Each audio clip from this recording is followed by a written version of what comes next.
If you're enjoying these stories, you can support us on Patreon.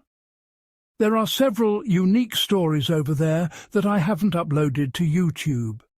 Please consider supporting me on Patreon if you can. Now, let's get into the story.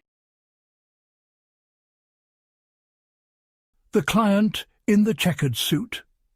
It is a matter of record among those few who have had the patience to follow these chronicles of my friend Mr. Sherlock Holmes that the year 1896 was one of singular activity.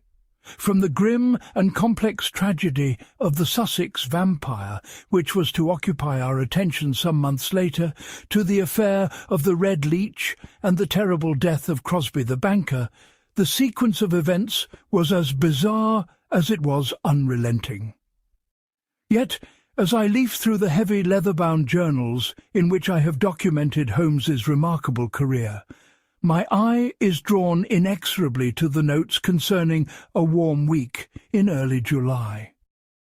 It was during this sweltering fortnight that London was gripped by a mystery so fantastical in its premise and so macabre in its resolution that it seemed to belong more to the realm of penny dreadfuls than to the stark reality of our grim metropolis. The heat that July was oppressive. It lay upon the city like a heavy woolen blanket, stifling the air and driving the usual bustle of Baker Street to a languid crawl. The asphalt of the streets was soft underfoot, and the smells of the Thames, thick and brackish, drifted through our open windows. Holmes, who possessed a constitution that seemed entirely indifferent to extremes of temperature, was pacing our sitting room with the restless feline energy that always presaged a deep plunge into either black melancholy or frenzied activity. He wore his mouse-coloured dressing gown, his pipe clamped firmly between his teeth, emitting thick plumes of blue smoke that only added to the stifling atmosphere of the room. On the table lay a discarded syringe and a small vial, though to my relief his recent immersion in a series of minor chemical experiments had kept him from the artificial stimulant he so often craved when his mind lacked proper employment.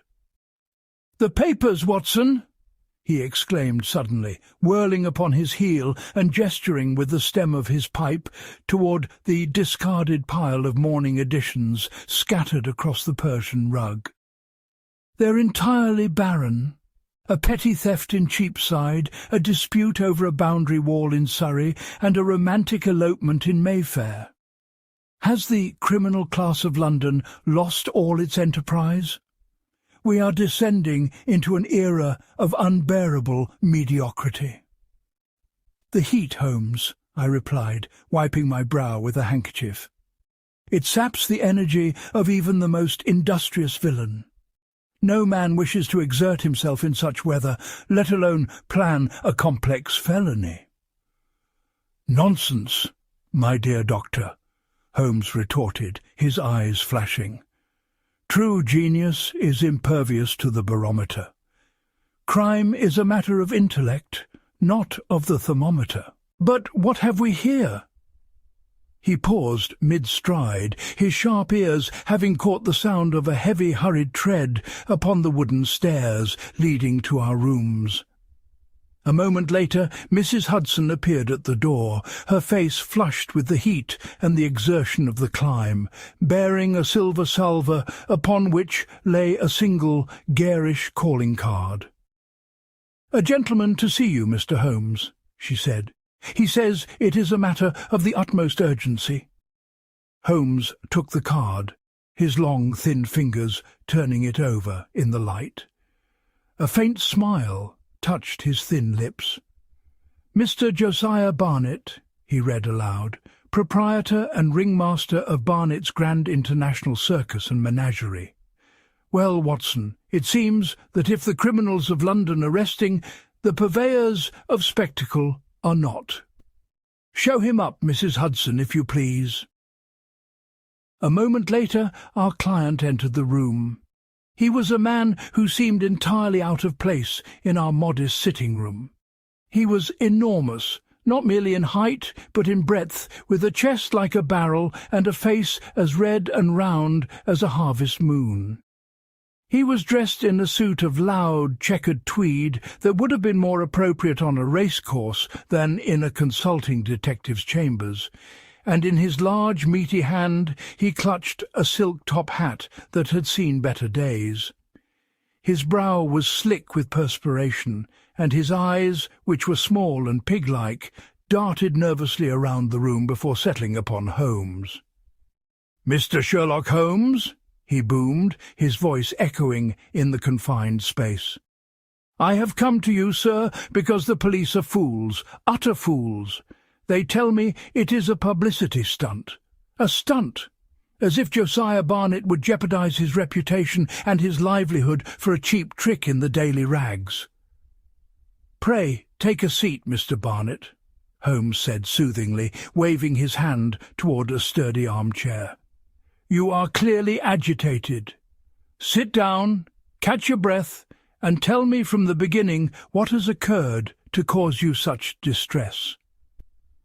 The large man collapsed into the chair, which groaned under his weight, and pulled a large, violently red handkerchief from his breast pocket, mopping his face vigorously. "It is Vittoria, Mr. Holmes," he said, his voice dropping to a theatrical whisper.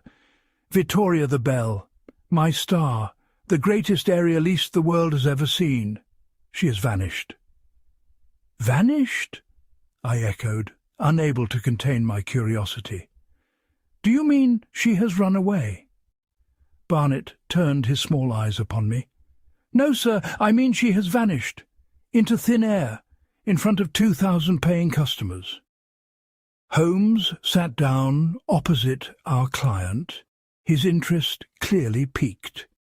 He leaned forward, his fingertips pressed together in his customary attitude of intense concentration. "Fascinating," he murmured. "Pray, Mr. Barnet, give us the details. Leave nothing out, no matter how trivial it may seem to you." The circus proprietor took a deep breath, his large chest heaving, and began his tale. "We are currently pitched at Battersea Park, Mr. Holmes.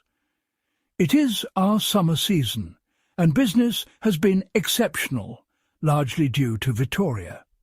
She is, or was, a marvel. An Italian girl, supposedly, though she spoke with a slight accent that I always suspected was assumed for the sake of exoticism. She performed upon the flying trapeze without a net. That was her gimmick, you see. The element of danger. The crowd loved it." "And her performance?" Holmes prompted. "It is the climax of the evening, the grand finale. The tent is plunged into darkness, save for a single brilliant limelight that follows her every move. She ascends to the high platform, some 50 feet above the sawdust ring. She swings out on the first bar, performs a series of breathtaking somersaults, and then makes the grand leap to the catcher, a muscular brute named Sergei, who hangs from the opposing trapeze." Barnet paused, pulling at his collar, as if he were suddenly struggling for air. "Last night, Mr. Holmes, she made the leap. The limelight was upon her. I was standing in the ring entrance, watching as I always do. The crowd was hushed, holding its collective breath. She let go of the bar, flying through the air toward Sergei. And then she simply was not there." "Not there?" I repeated, incredulous. "Did she fall?" "No, Dr. Watson," Barnet cried, slapping his heavy hand upon his knee. "If she had fallen, she would have struck the ground with the force of a cannonball. I tell you, she disappeared, mid-air. One moment she was illuminated, a glittering figure in her sequined costume, and the next she was gone. The limelight shone through empty space. Sergei swung back, his hands grasping at nothing. The crowd sat in stunned silence for a full minute before the screaming began. "And the tent?" Holmes asked, his eyes gleaming with the light of the chase. "Was it immediately searched?" "Thoroughly. The police were summoned, of course. Inspector Lestrade arrived with a dozen constables. They searched the ring, the seating tiers, the rigging, the dressing tents, the animal cages. Nothing. Not a trace of her. Lestrade has the audacity to suggest that I engineered the whole thing to sell tickets, that she somehow swung into the shadows and slipped out the back. But the tent was sealed, Mr. Holmes, and Vittoria was not the sort of woman to walk away from a performance midway. "Tell me about the woman herself," Holmes said, lighting a fresh pipe. "What were her habits, her associations?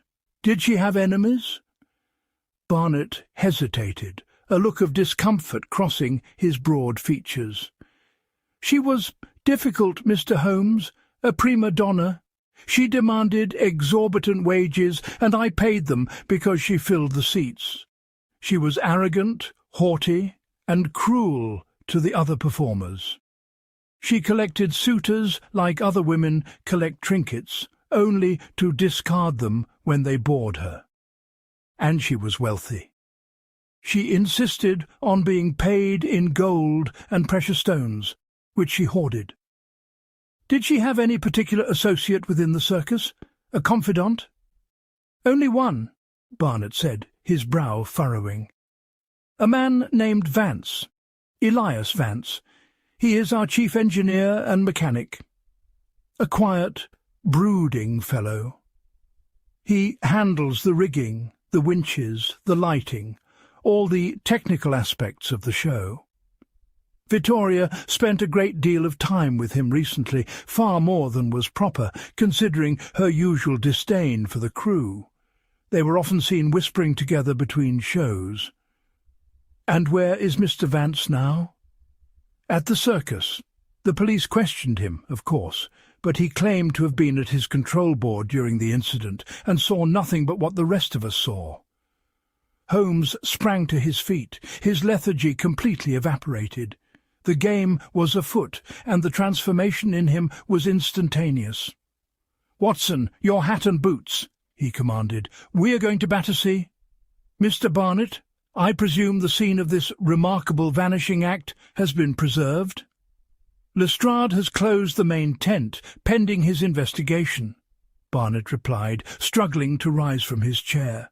"Excellent. Then let us see if we can shed some light on this most theatrical of disappearances. For a woman to vanish in mid-air defies the laws of physics, and as I have often remarked, when you have eliminated the impossible, whatever remains, however improbable, must be the truth. In this case, I suspect the truth will prove to be very grounded indeed." Second, the Canvas City. The journey to Battersea Park in a four-wheeler was a stifling affair, the heat within the cab pressing upon us like a physical weight. Holmes sat in silence for the duration of the ride, his eyes half closed, his long fingers drumming a rhythmic tattoo upon his knees. I knew better than to interrupt his reverie. His mind was already constructing hypotheses, sorting the meagre facts Barnett had provided into a framework upon which he could build a solution. We arrived at the park to find it transformed. Barnett's Grand International Circus was not merely a tent, it was a veritable canvas city. A sprawling array of pavilions, stables and living wagons occupied a vast tract of the green. The air was thick with a cacophony of sounds, the roar of lions, the trumpeting of elephants, the shouts of workmen, and the discordant blare of a brass band practising somewhere in the distance. The smell was equally overwhelming, a potent mixture of sawdust, animal dung, roasted peanuts, and sweat. At the centre of it all stood the big top, a monstrous structure of striped canvas held aloft by towering centre poles. A cordon of bored-looking Metropolitan Police constables stood guard at the main entrance, keeping back a crowd of curious onlookers who had gathered despite the heat, drawn by the lurid tales in the morning papers.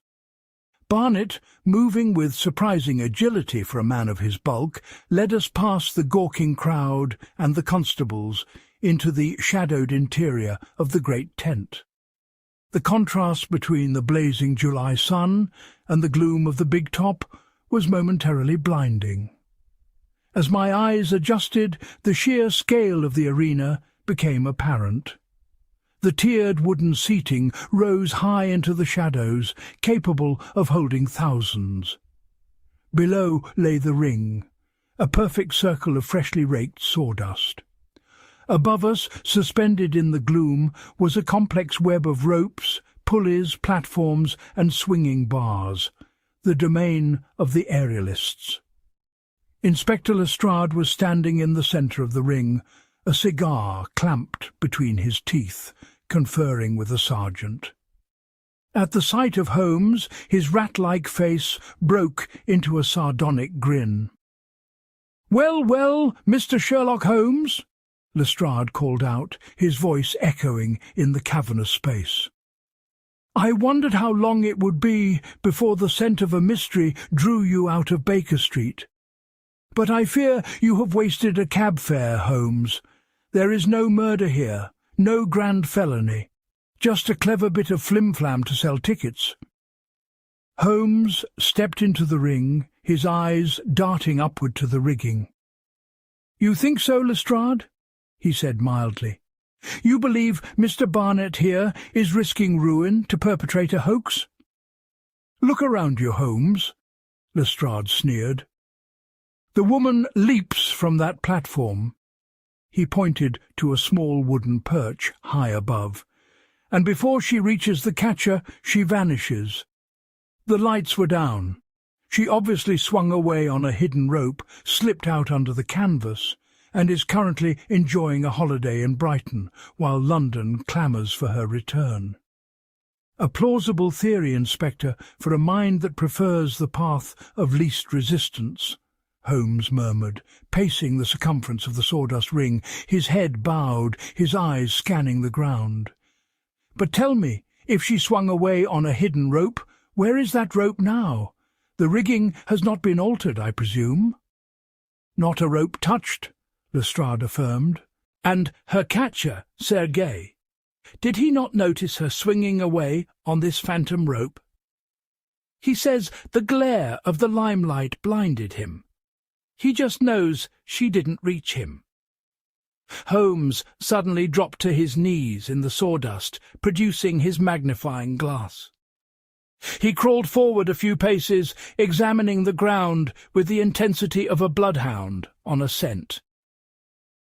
"What do you make of this, Lestrade?" he asked, pointing to a small circular depression in the sawdust, slightly off-centre from the main trapeze alignment. Lestrade strolled over and peered down. "A footprint, from one of the roustabouts, no doubt." "No, Lestrade. A footprint has a heel and a toe. This is perfectly circular, perhaps 3 inches in diameter. And look here.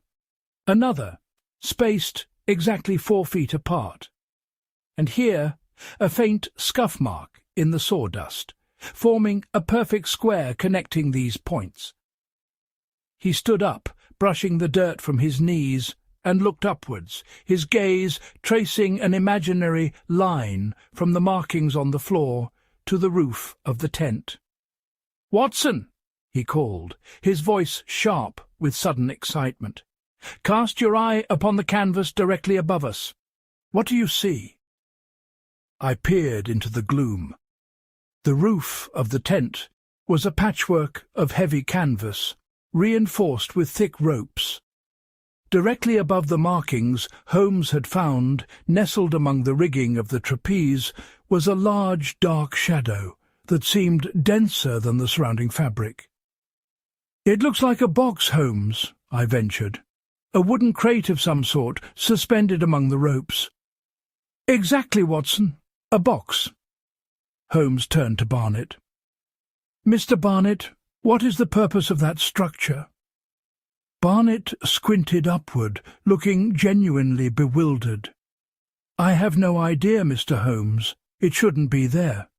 The only things up there should be the rigging for the aerial acts and the lighting gantries." "Indeed," Holmes said, his eyes glittering. "It seems our missing aerialiste did not swing away to Brighton Lestrade. I postulate she went straight up." "Up?" Lestrade scoffed. "Don't be absurd, Holmes. People do not fall upwards." "They do when they're pulled, Inspector.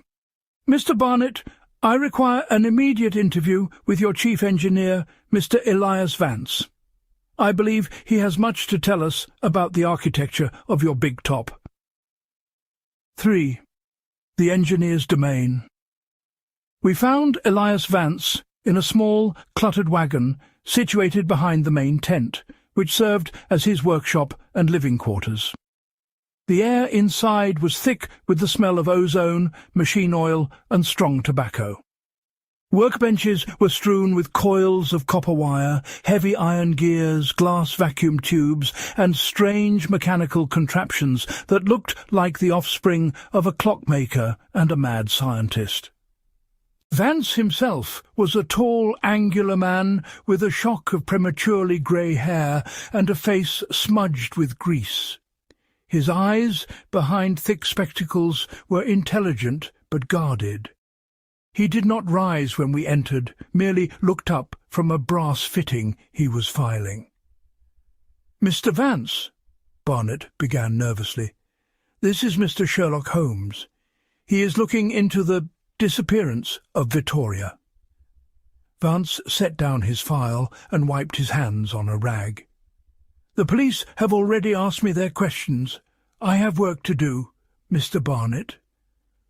"I am not the police, Mr. Vance," Holmes said smoothly, stepping into the cramped space and eyeing the chaotic workbench with keen interest.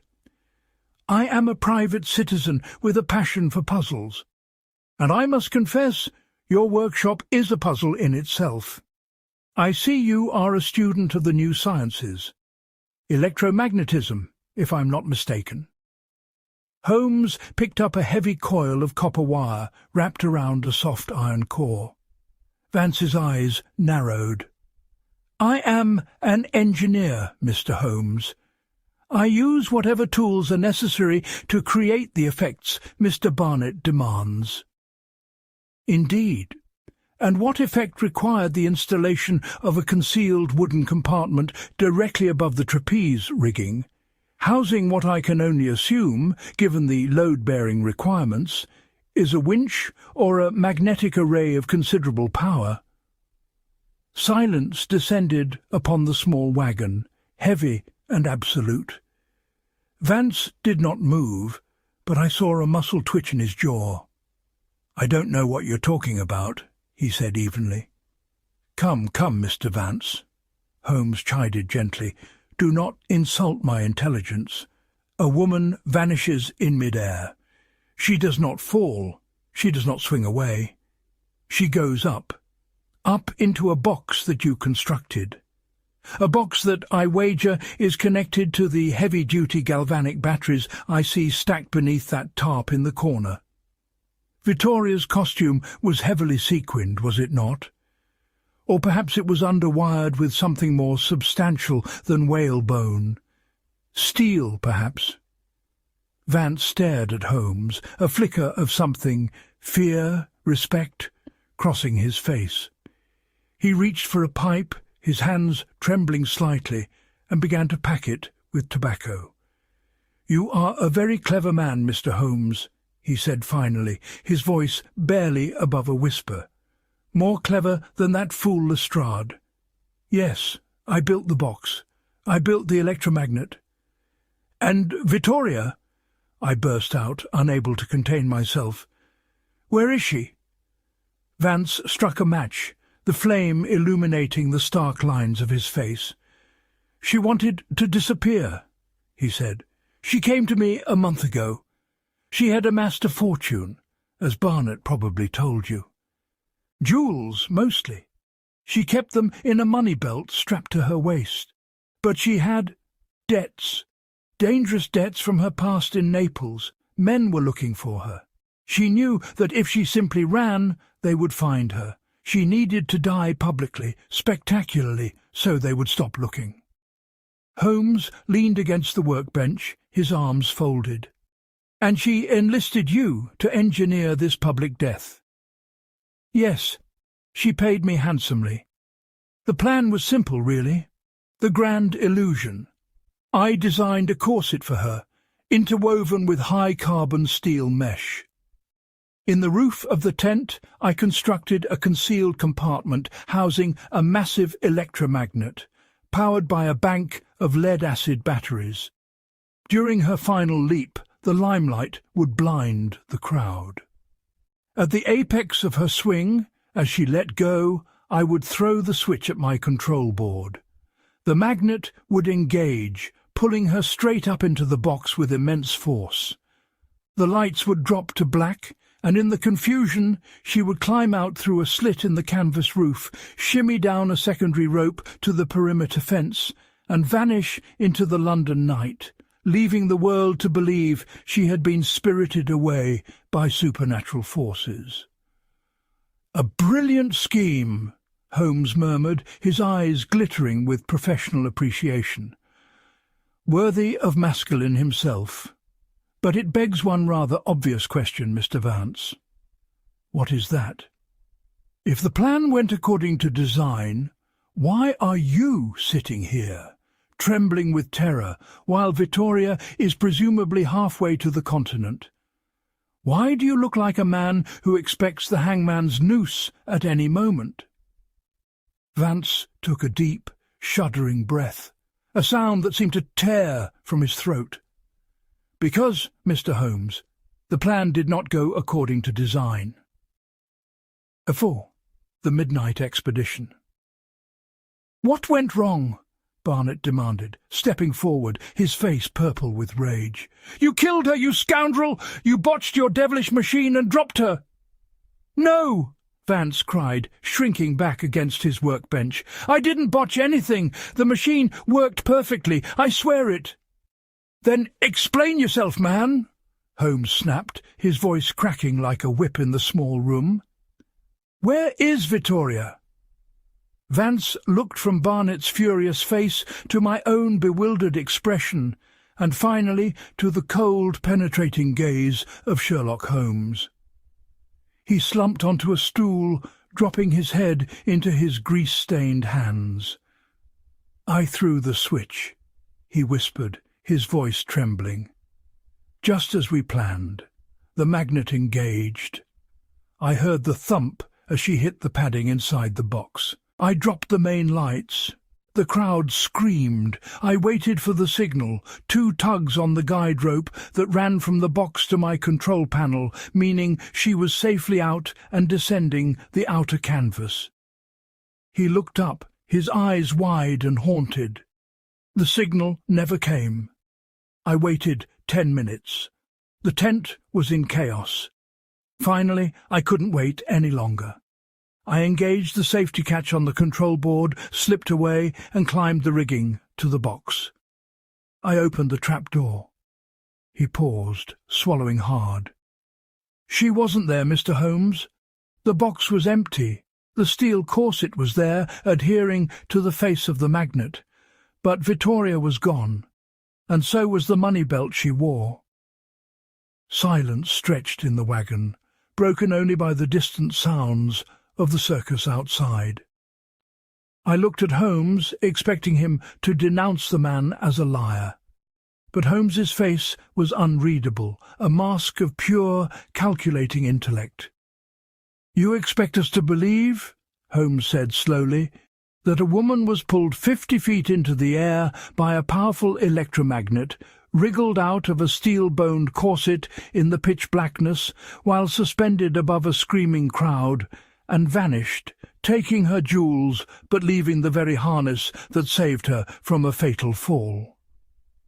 "I know how it sounds," Vance pleaded, "but it is the truth. I swear on my life." a life that may soon be forfeit if we do not find the truth," Holmes replied coldly. "Watson, Mr. Barnett, we are leaving. Mr. Vance, I strongly advise you to remain in this wagon. If you attempt to flee, I will have Lestrade arrest you for murder before you reach the park gates." We stepped back out into the sweltering heat of the afternoon. Barnett was apoplectic. "The man is lying, Holmes. It is a cock-and-bull story to cover his tracks. He stole her jewels and dropped her body somewhere." "Perhaps, Mr. Barnett, perhaps," Holmes said, lighting his pipe and blowing a thoughtful stream of smoke into the still air. "But a man constructing a lie usually makes it plausible. Vance's story is so utterly absurd that it possesses a certain twisted credibility. A thief and a murderer would have prepared a better alibi." "Then what happened to her?" I asked. Holmes smiled, a tight, grim expression that did not reach his eyes. "That, Watson, is what we must discover. We require privacy and darkness. Mr. Barnett, I want the big top cleared. Keep Lestrade and his men outside the tent. Watson and I will return at midnight. The answer to this riddle lies not in the air, but in the earth." The hours until midnight dragged interminably. We returned to Baker Street for a hasty dinner, during which Holmes ate nothing, choosing instead to smoke incessantly and pace the floor, his mind evidently grappling with the mechanical and logistical realities of the circus tent. When we finally returned to Battersea Park, the city was asleep, though the heat had barely abated. The circus encampment was quiet, the animals stilled, the performers in their wagons. The big top loomed against the night sky like a monstrous sleeping leviathan. Barnett met us at the entrance. He had managed to persuade Lestrade's men to patrol the perimeter, leaving the interior of the tent to us. He handed Holmes a dark lantern. "I have done as you asked, Mr. Holmes. The tent is empty. But I warn you, climbing the rigging in the dark is treacherous work. We shall be careful, Mr. Barnett. Remain here." Holmes pushed aside the canvas flap, and we entered the cavernous dark. The smell of sawdust and stale sweat was overpowering. Holmes unshuttered the lantern, casting a narrow beam of yellow light across the empty seating tiers and the central ring. "Now, Watson," he whispered, his voice echoing eerily in the vast space, "let us recreate the crime. If Vance is telling the truth, Vittoria was pulled into the box above us. If he is lying, she never reached it. But I observed the sawdust closely this afternoon. There was no disturbance to indicate a falling body. Therefore she must have gone up. The question is, how did she come down without being seen?"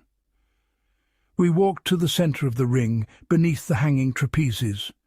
Holmes shone the light straight up. The box Vance had built was just visible, a dark square against the canvas roof. "To the rigging, Watson. I fear we must test our acrobatic skills." Holmes found the rope ladder that led to the high platforms. Despite his slender frame, he possessed wiry strength, and he ascended with the agility of a spider. I followed, cursing my old Jezile bullet wound in my leg, which ached in the humid air. We reached the small wooden platform where Vittoria had begun her fatal flight. The ground seemed terrifyingly far below, a pool of blackness. From here, a narrow catwalk used by the riggers extended toward the centre of the tent roof. Holmes crept along the catwalk, the lantern beam cutting through the dust motes. We reached the box. It was a sturdy construction of oak planks, painted black to blend with the shadows. Holmes found a latch and pushed open a small trapdoor in the side. He thrust the lantern inside. "Fascinating," he breathed. I peered over his shoulder. The interior of the box was heavily padded with thick felt. Bolted to the top was a massive, terrifying piece of machinery, a giant electromagnet, its copper coils gleaming dully in the lamplight. And, clinging to the flat-iron face of the magnet, held fast by residual magnetism, was a corset made of dark canvas and interwoven with heavy steel mesh. "Vance was telling the truth," I gasped. "She did come up here, and she left the corset behind." Holmes reached in and grasped the corset. He gave a sharp tug, peeling it away from the magnet. He examined it closely under the light. "Notice the clasps, Watson," he said, his eyes bright. "They are heavy brass buckles designed to be released quickly. A single pull on this cord and the corset falls open." She was prepared to shed it instantly. "So she did escape through the roof?" I exclaimed. Holmes shook his head slowly. He shone the lantern around the interior of the box, then pointed the beam upward, illuminating the canvas roof directly above the electromagnet. "Look at the canvas, Watson. Is there a slit? A seam undone?" I squinted. The canvas was solid, dusty, and undisturbed. "No." Exactly, Vittoria never left this box through the roof. The plan she made with Vance was a fiction, a diversion. But if she didn't go through the roof, and she isn't in the box, where did she go? Holmes closed the trapdoor and turned back to the catwalk, his face grim in the harsh light of the lantern. "She went down, Watson, down faster than a stone. The vanishing act was not the trick, my dear doctor. The vanishing act was the murder."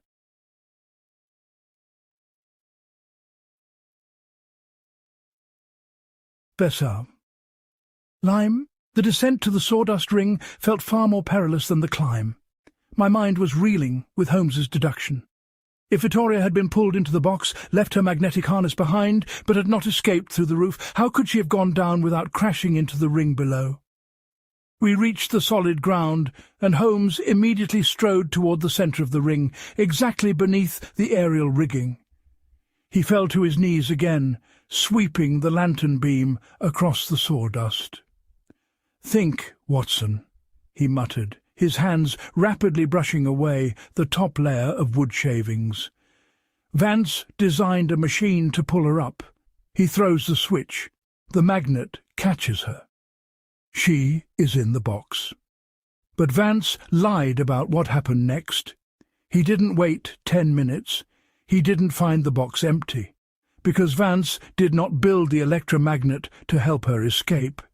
He built it to strip her of her steel corset in the pitch blackness. "I don't understand, Holmes." "Vittoria was a wealthy woman, Watson.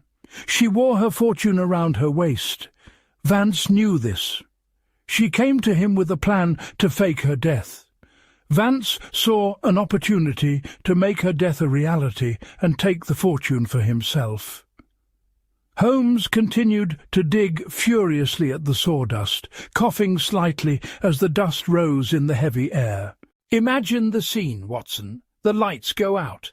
Vance throws the switch. Vittoria is yanked 50 feet into the air, into the box. She hits the padding.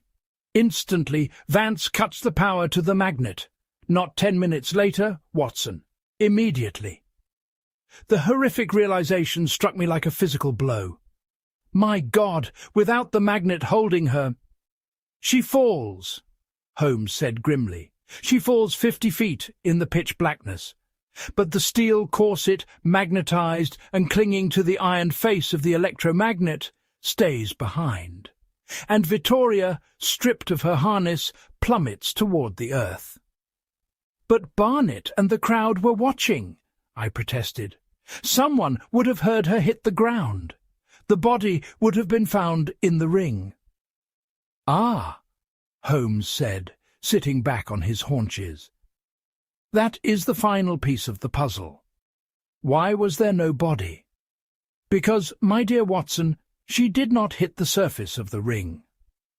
He brushed away the last of the sawdust, revealing solid wooden planks beneath. He ran his fingers along the seams, pressing firmly. "A circus ring is built for quick changes, Watson. Trapdoors, hydraulic lifts for heavy animal cages. Vance was the chief engineer. He controlled the mechanics of the stage as well as the rigging." Holmes found what he was looking for, a small, recessed iron ring set flush with the wood. He grasped it and pulled. With a heavy groan of unoiled hinges, a square section of the ring floor lifted, revealing a dark, yawning square pit beneath the stage. A foul, acrid smell wafted up from the darkness, a chemical stench that burned the back of my throat and made my eyes water. It was not the smell of the menagerie, nor the damp earth. It was something corrosive and terrible. Holmes held the lantern over the edge of the pit. The light reflected off a thick, bubbling, greyish-white slurry, filling a deep wooden tank directly beneath the trapdoor. The heat radiating from it was intense. "Quicklime," Holmes said softly, his voice devoid of its usual triumphant ring.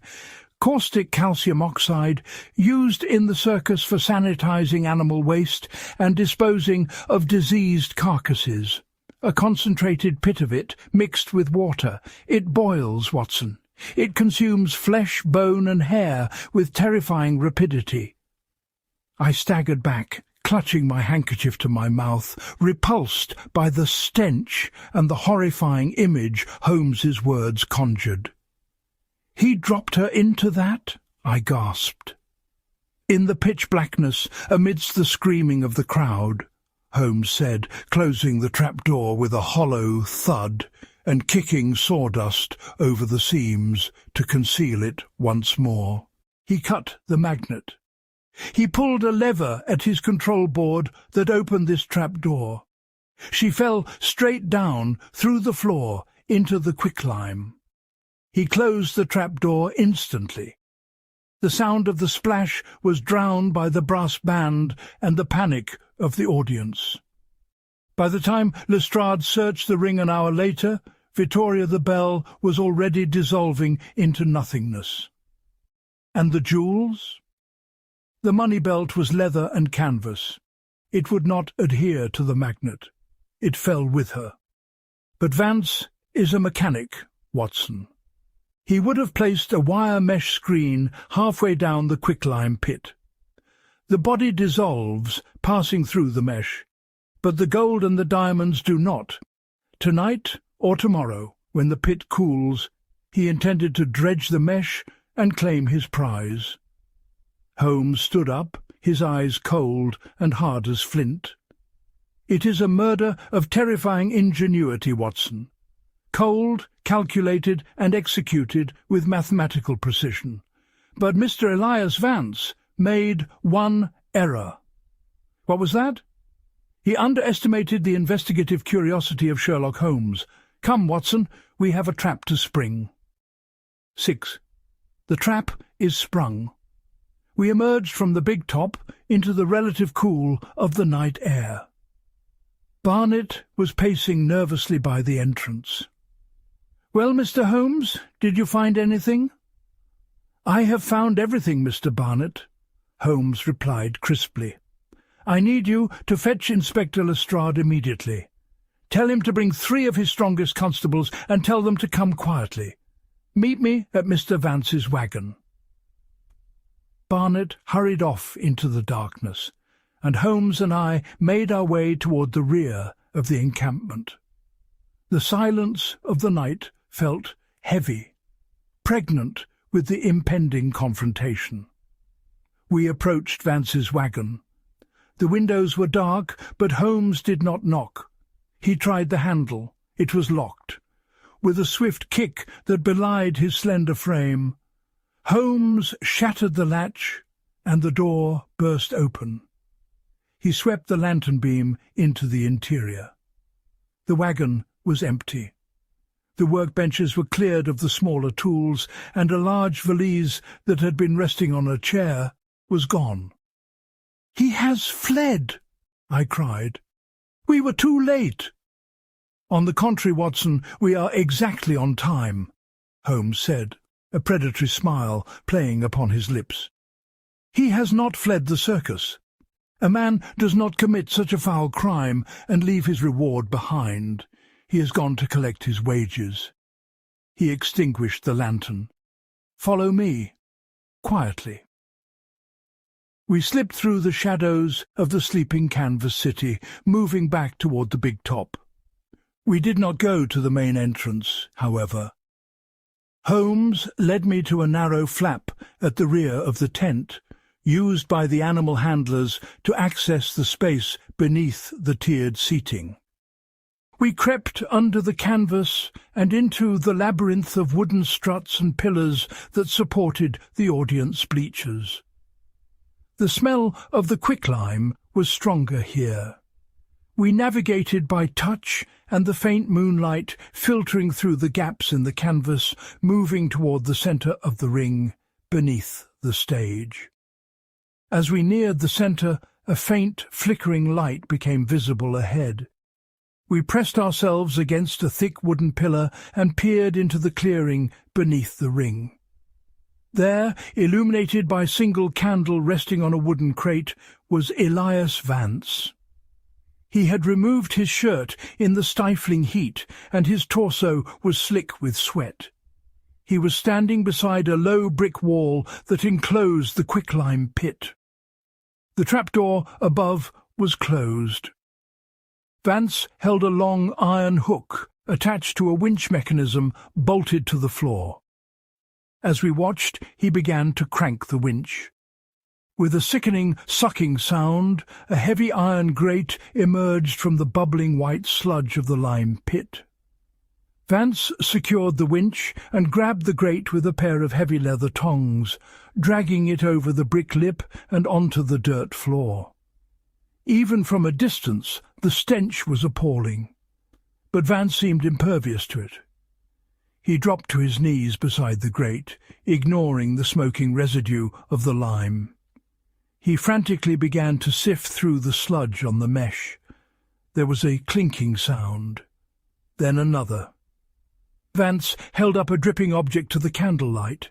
It was a gold sovereign, untarnished by the caustic chemicals.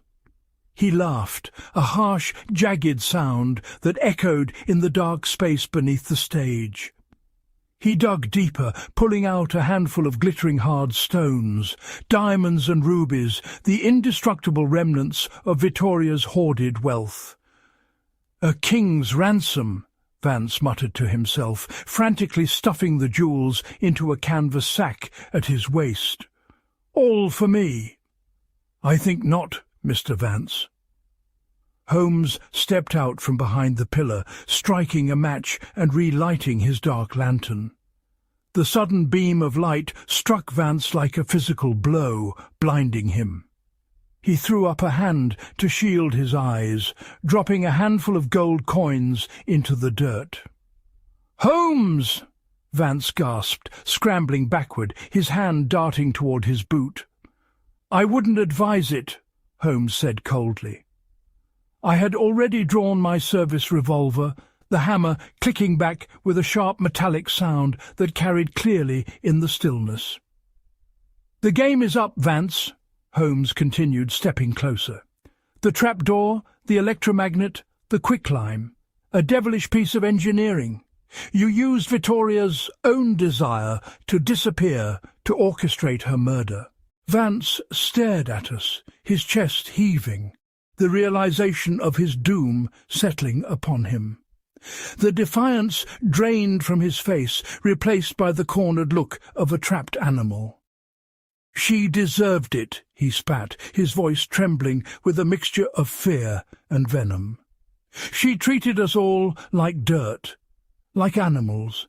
She paraded her wealth while the rest of us starved on Barnett's meagre wages. She came to me with her plan to fake her death. Why should she get away with it? Why should she live in luxury in Paris or Rome while I rot in this travelling madhouse? So you became judge, jury, and executioner, Holmes said softly. I am an engineer, Vance cried, his eyes wild in the lantern light. I saw a mechanical solution to a human problem. Efficiency, Mr. Holmes. It was the perfect crime. No body, no weapon, no motive apparent to anyone but her. Except you left the corset adhering to the magnet, a fatal flaw in your efficient design. I didn't have time to retrieve it, Vance yelled. The crowd was panicking. Lestrade was sealing the tent. I had to leave it. And that single oversight was the thread that unravelled your entire tapestry, Holmes said. At that moment the sound of heavy boots echoed under the bleachers. Barnett, accompanied by Inspector Lestrade and 3 burly constables, burst into the clearing beneath the ring. Lestrade took one look at the open pit of lime, the iron grate, the scattered gold, and the cowering figure of Vance, and his jaw dropped. "Good God, Holmes," Lestrade breathed. "What is this?" "This, Inspector," Holmes said, holstering his lantern, "is the final dressing-room of Vittoria the Belle. I present to you Elias Vance for the charge of willful and premeditated murder. I suggest you bind him tightly. He is a man of dangerous ingenuity." The constables surged forward, hauling Vance to his feet and snapping heavy iron cuffs around his wrists. Vance did not struggle. He hung his head, the canvas sack of jewels dangling from his waist, a pathetic and horrific testament to his greed. Barnett stared at the lime pit, his face pale, his large frame trembling. "Vittoria," he whispered, "dissolved, like she never existed." "She exists now only in those stones, Mr. Barnett," Holmes said gently, gesturing to the sack. "I suggest you hand them over to the authorities. They are evidence now." 7. The return to Baker Street dawn was breaking over London by the time we finally returned to the familiar sanctuary of 221B Baker Street. The oppressive heat of the previous day had broken, replaced by a cool, grey drizzle that washed the dust from the streets and brought a welcome freshness to the air. Holmes threw off his jacket and collapsed into his armchair, stretching his long legs out toward the empty grate. The frenzied energy that had possessed him for the last 12 hours had evaporated, leaving him looking pale and drawn. I rang for Mrs. Hudson and ordered a pot of strong black coffee, then sat down opposite my friend. "A brilliant deduction, Holmes," I said, breaking the silence. "To piece together such a complex mechanical murder from a few marks in the sawdust and a missing trapeze artist." Holmes waved a dismissive hand, reaching for his Persian slipper to extract a pinch of shag tobacco. "Elementary, my dear Watson. The clues were screaming to be heard. The disappearance upward, the missing engineer's alibi, the very presence of a quicklime pit beneath a stage designed for trapdoors. It was merely a matter of connecting the mechanical cause to the murderous effect." "Still," I shuddered, "to think of that poor woman falling into that bubbling cauldron in the dark. It is a cruelty beyond comprehension." Holmes struck a match, the flame illuminating his sharp, ascetic features. He puffed on his pipe until it was drawing well. "Vance was a man consumed by the cold logic of machinery, Watson. He viewed Vittoria not as a human being, but as a variable in an equation. A weight to be dropped, a magnet to be deactivated, a chemical reaction to be utilized. When a man divorces his intellect from his humanity, the result is inevitably monstrous." He leaned back, watching the blue smoke curl toward the ceiling. But the case is closed. Lestrade will take the credit, as usual. The papers will have a field day with the sensational details, and Josiah Barnett will likely see a surge in ticket sales once the morbid curiosity of the London public is piqued. The circus, as they say, will go on. "And what of you, Holmes?" I asked. "Are you satisfied?" Holmes smiled, a genuine, relaxed expression. He reached over to the table, ignoring the syringe, and picked up a dog-eared volume on medieval architecture. "I am satisfied, Watson, that my brain has not entirely rusted in this intolerable summer heat. But for now the puzzle is solved, the mechanism is dismantled, and I find myself quite looking forward to a day of profound, uninterrupted lethargy." He opened his book, and within moments the horrors of the Battersea Big Top, the rogue engineer, and the tragic fate of Vittoria the Circus Belle were banished from his mind, filed away in the vast, orderly archives of his extraordinary brain, waiting only for the day when I would put pen to paper and record them for the world. Thank you for watching. Before you go, don't forget to check out our Patreon.